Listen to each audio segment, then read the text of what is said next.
My name is Dr. Dorin. I'm a hair restoration surgical specialist. I've been doing this for 12 years.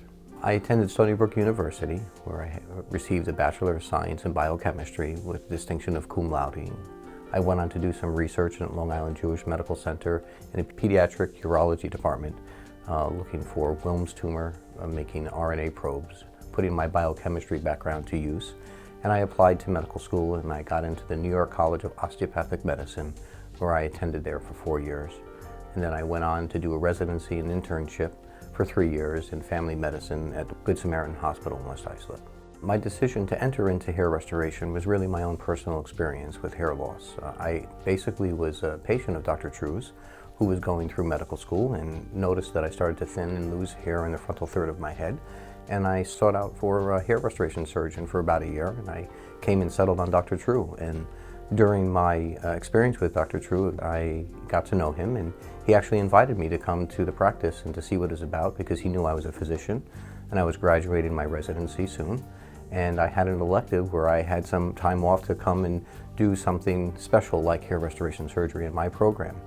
And I fell in love with it. At that time, Dr. True offered me to become his associate and took me on as a preceptorship and fellowship training program.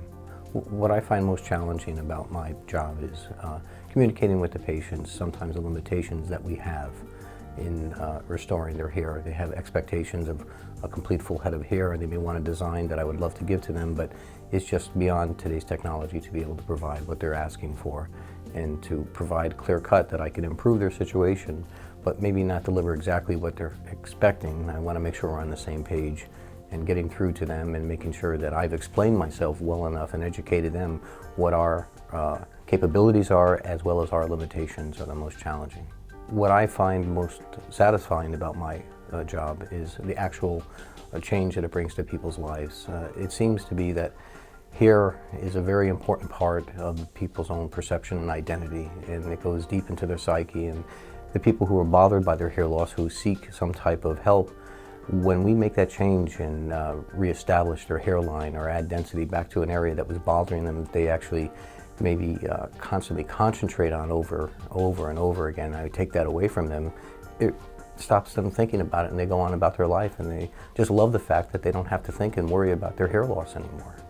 It is quite satisfying to see that. I myself experienced that as a patient, so I understand that.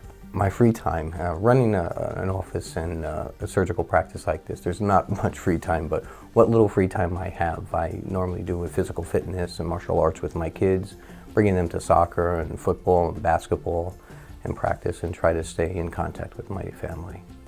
Whether it be personally or professionally, I'm quite honest and straightforward. I really try to deliver what's best for the patient and